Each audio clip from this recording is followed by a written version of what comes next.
So you just got a new job. Congratulations. That means you're going to need to resign from your current one. Let's make sure you do that as gracefully and graciously as possible. Because believe it or not, the bridges you burn will not light the way forward, right? That's a meme that we see going around these days. I don't buy it. I've spent too long in my career seeing time and time again how building positive interactions, relationships pays massive dividends well into the future.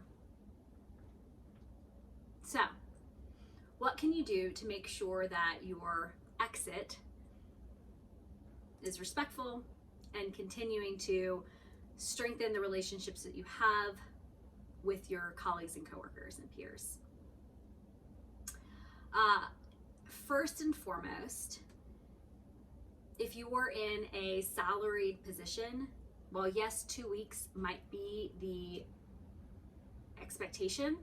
I generally find that giving 4 is preferred, especially if you've got a tremendous amount of work on your plate, client-based deliverables, internal responsibilities. It takes time for an organization to find someone else to fill your position or to delegate your workload to others.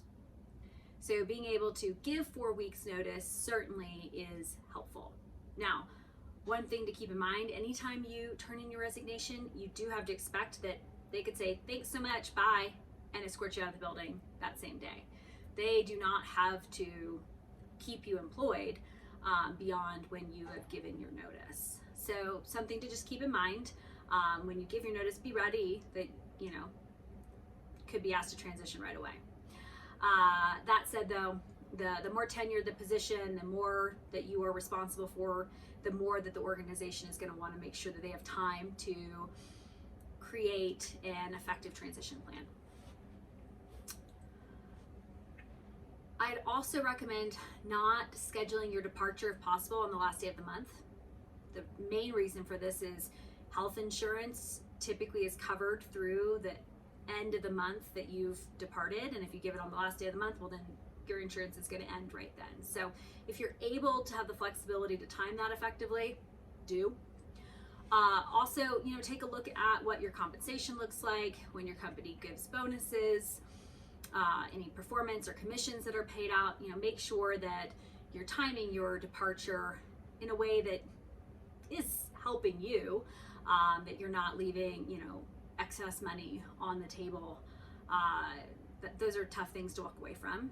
Now, certainly if you're in a very toxic environment or in an organization where it's just you cannot continue to stay, those are extenuating circumstances, and evaluate those as such. But those are just some things to consider.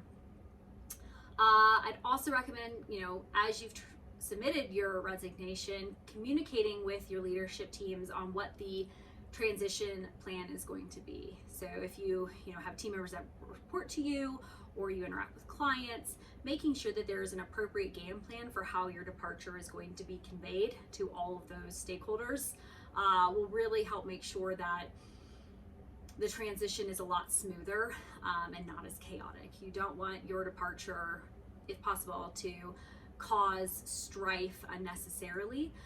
Again, obviously there is extenuating circumstances, there is death, there is illness, there is, just trauma and things that, cannot be helped.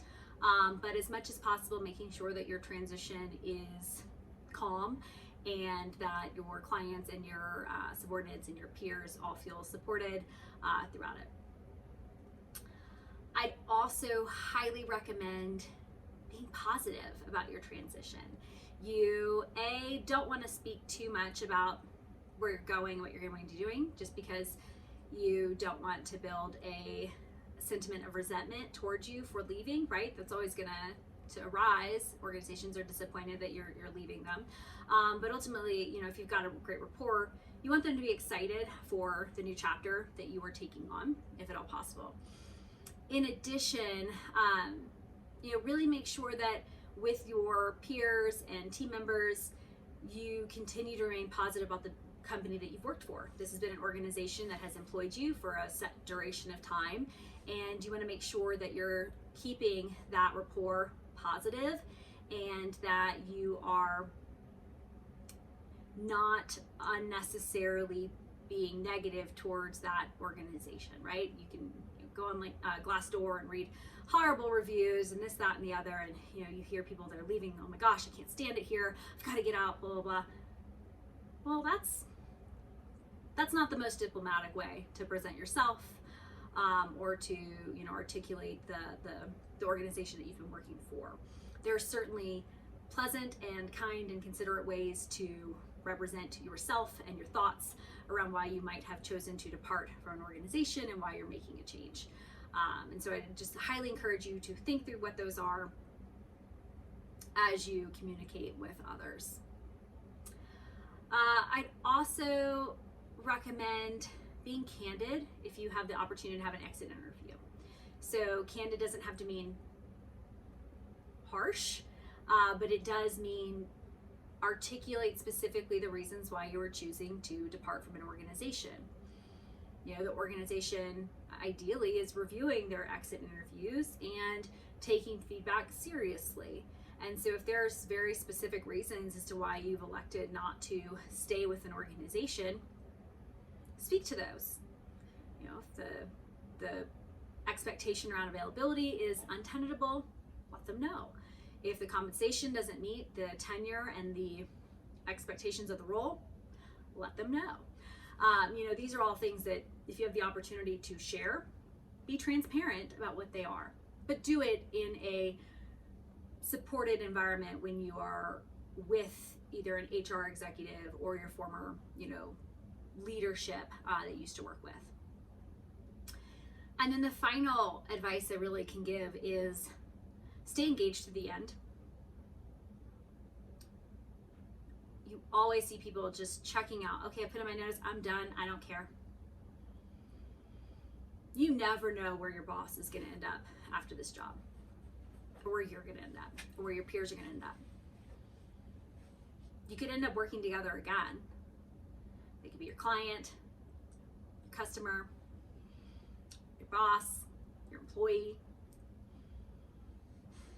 You want to make sure that they continue to think highly of you and your skill set, even as you are running down the clock on your departure.